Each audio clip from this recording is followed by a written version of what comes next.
बहुजन सौरभ, बहुजनांच्या सामाजिक व सांस्कृतिक चळवळीचे मुखपत्र। नमस्ते, जय हिंद। मैं एडवोकेट डॉक्टर सिद्धार्थ कांबले, दैनिक बहुजन सौरभ का मुख्य संपादक। मित्रों, जिस दिन से राहुल गांधी ने सड़क पर उतरने का ऐलान किया, उस दिन से संपूर्ण भारत में एक अलग सी लहर चालू हो गई। जो साक्षरी अभियान था वो शायद मुझे लगता है कि ग्रीनिच बुक में सबसे ज्यादा पहला वो होगा, उसकी नोंद होगी, उसका रिकॉर्ड होगा, क्योंकि 5 करोड़ के पास में लोगों ने सिग्नेचर्स ये किए हैं और उस आधार पर उन लोगों ने कहा कि भाई नहीं, ये वोट चोरी बंद होनी चाहिए। ये सब उसका मसला था। निश्चित रूप से डेमोक्रेसी में जब वोटर लिस्ट ही तुम्हें मैनिपुलेट की जाती है और जो जेन्युइन वोटर्स है उनके नाम डिलीट कर जाते हैं, तो वो डेमोक्रेसी का क्या अर्थ है। तो निश्चित रूप से जितने भी बड़े बड़े यूट्यूबर्स है, विद्वान रहे, जिनमें थोड़ी शक्ति है, जिनका कुछ थोड़ा अंडरस्टैंडिंग है, जो भी कॉमन आदमी है, उन लोगों को लगता है कि नए रास्ते पर की लड़ाई अभी लड़े बगैर होगा नहीं। मित्रों, इतिहास यदि जरा देखे तो रास्ते पर की लड़ाई अभी अभी तुम लोगों के सामने में एक ही साल में, 1.5 साल में क्या हुआ, श्रीलंका में क्या हुआ, बांग्लादेश में क्या हुआ, नेपाल में क्या हुआ, सबको मालूम है। और उसका इफेक्ट क्या होता है ये भी सब लोगों ने देखा है। चाहे वो मिलिट्री रहे या पुलिस रहे या कोई रहे, किसी की ताकत नहीं है कि लोगों के आंख पर गोलियां चलाए और कोई किसी को ये कहे। निश्चित रूप से इसमें कुछ ना कुछ ऐसे ही टाइप का कुछ प्लानिंग होगा कि जो राहुल गांधी को जेल वगैरह जाना पड़ेगा। ये सब नेहरू भी गए, सभी लोग, बड़े बड़े लोगों ने जेल देखा है और जेल में जाने से भी कोई फर्क पड़ता नहीं, उतने ज्यादा उग्र हो गए। एक दूसरा मसला ऐसा है कि ये सब सिचुएशंस को संभालते हुए सब लोग बड़े ये देख रहे हैं कि अभी ये राहुल गांधी का अगला क्या है, और उन्होंने अपने आप को साबित कर दिया कि भावी वही इस देश को संभाल सकते हैं। उनमें जितनी ताकत है वो किसी दूसरे में नहीं है। ये बात तो सब लोगों ने मानी है, चाहे वो विरोधक भी माने हैं। जिस तरीका से बिहार का इलेक्शन हुआ उस वक्त इवन बीजेपी के लोगों ने कहा कि ये बहुत ही ज्यादा ही हुआ। जिस तरीका से मैनिपुलेशन हुआ, वोट चोरी हो गई, अलग अलग माध्यम से जो भी किया गया, जो वोट का डिलीशन हुआ, ये सब सिचुएशंस देखते हुए उन्होंने लगा कि नहीं, ये भाजपा ने बहुत ज्यादा ही किया। मित्रों, जब किसी के हाथ में सत्ता होती है तो उसको कहता है अरे छोड़, मैं देख लूंगा, अरे यार ये छोड़, कॉमन ये है। लेकिन ये देश ऐसा नहीं है। ये देश की बुनियाद बहुत अलग है। कोई भी गुनाह यदि हो जाता है तो वो पूरा आयुष्य भर, लाइफ टाइम वो तुम्हारे पास में दर्ज होता है। इंक्वायरी कभी भी बैठ सकती है, कुछ भी हो सकता है। ये जब इलेक्शंस का ये दौर चल रहा है, लेकिन कर्नाटका में फिर ज्ञानेश्वर जी के अगेंस्ट में एक एफआईआर हुआ। खैर उनको कोई फर्क नहीं पड़ेगा, लेकिन एफआईआर का मतलब ये नहीं कि वो अकेले है। जो लोगों ने उनको सहयोग किया जिस वोट चोरी में, वो सब जब लोग को उनके ऊपर में एफआईआर होगी तो निश्चित रूप से वो चिल्लाएंगे, रोएंगे, तड़पेंगे। उनके एफआईआर एक बार हो जाए सर्विस में तो बहुत तकलीफ होती है। तो बहुत सारे लोगों को जब चालू होगा, लेकिन लोगों को तो ये पता चल रहा है कि नहीं, हमें कुछ ना कुछ तो करना पड़ेगा। लोग सोए नहीं है कि कोई भी सरकार आए और कुछ भी हो जाए और पूरे के पूरे वोट को चोरी करके इलेक्शन लड़ा जाए, ये नहीं है लोगों को मंजूर। जब रास्ते पे उठेंगे तब मुझे लगता है कि ये बहुत बड़ी क्रांति होने की एक संभावना हमें होती है। और जब ये संभावना यदि होती है और इंटेलिजेंस के ये सब रिपोर्ट्स यदि आ जाते हैं तो निश्चित रूप से हमारी न्यायपालिका सजग हो जाएगी। क्योंकि बांग्लादेश में आप लोगों ने देखा है कि वहाँ के न्यायपालिका को भी दौड़ा के पीटा गया। और ऐसे सिचुएशंस में सब लोगों को, इवन न्यायपालिका को भी लगता है कि ये सिचुएशन इतनी बिगड़े नहीं, क्योंकि आज जो हमारी पूरी सत्ता है, ये सब है, ये आज है, कल नहीं रहेंगी। लेकिन एक बात वो भी लगता है कि यदि हम लोग इसी तरीका से इसमें शामिल थे तो हमें भी जेल जाना ही जाना है। तो निश्चित रूप से लोग, एक सत्ताधारी पक्ष है जो अपने आप को पूरी कोशिश करेगा कि उसको किसी भी हालत में ये पूरा मसला खत्म हो जाए।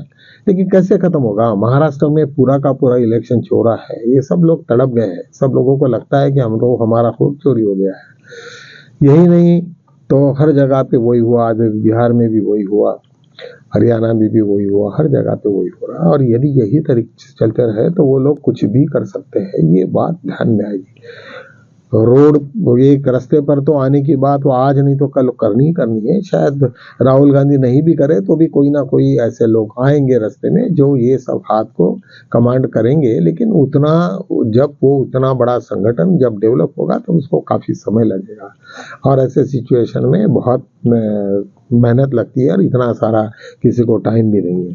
तो मुझे ऐसा लगता है कि ये जो 16 तारीख की 14 दिसंबर की जो उन्होंने डेडलाइन दी है कि उसके पहले उसको ज्ञानेश कुमार को पहले भगाओ वहाँ से और ये सब इलेक्शन का जो मसला है वो सब खत्म करो, SIR वगैरह बंद करो, ये सब डबल वोटिंग ट्रिपल वोटिंग का सब मसला खत्म करो। शायद हो सकता है, मुझे तो ये उम्मीद भी है कि शायद वो डर के मारे ये सब कर ले, क्योंकि रास्ते पर लोग भाई आ जाए तो फिर तो कहीं किसी के बाप को भी नहीं छोड़ेंगे और लोगों को चीड़ है।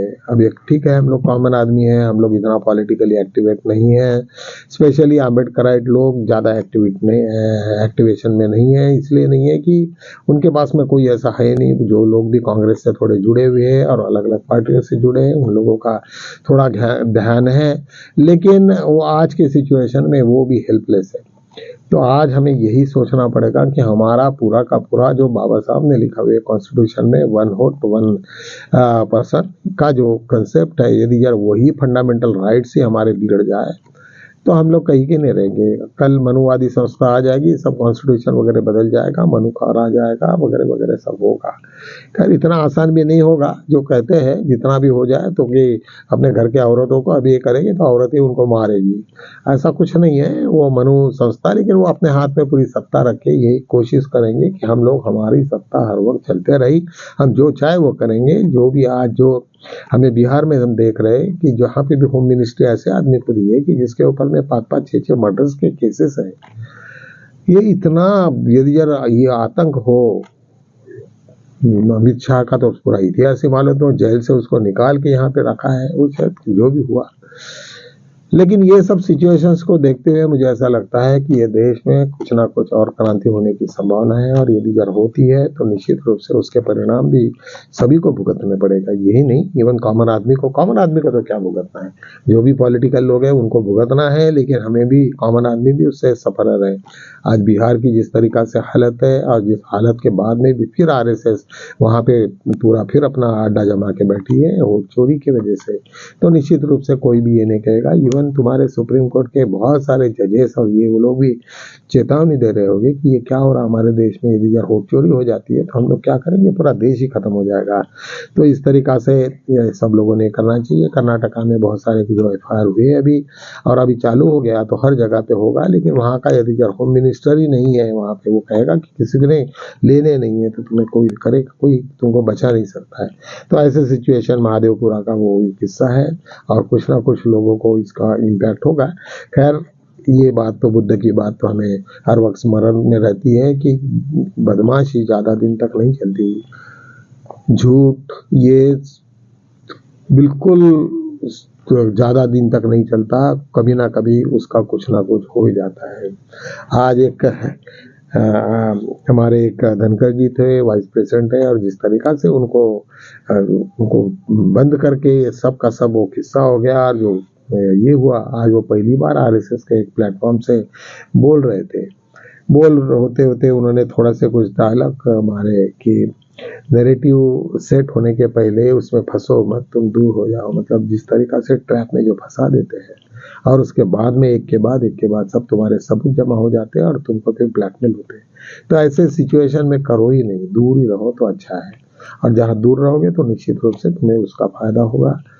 मुझे ऐसा लगता है कि अभी ये सभी अभी तो बहुत सारे मसले तो हमारे ये देश में थे, लेकिन एक इंडिया का इतना बड़ा डेमोक्रेसी पूरा का पूरा खतरे में आ गया। आज अमेरिका में जिस तरीका से वहाँ पे इवन लीडर ऑफ अपोजिशन और डोनाल्ड ट्रम्प के बीच में जिस तरीका से ये चला, संवाद चला, वो लगता नहीं वो कंट्री को कुछ ना कुछ ये कहेंगे, नहीं वो सपोर्ट, हम लोग कम से कम उनका बात चलती है, यहाँ तो कोई बात ही करने के लिए खाली नहीं है। तो इस तरीका से हमारी जो गंदगी यहाँ पे फैली हुई है वो निश्चित रूप से हमारे देश को बहुत खतरे में डालेंगी।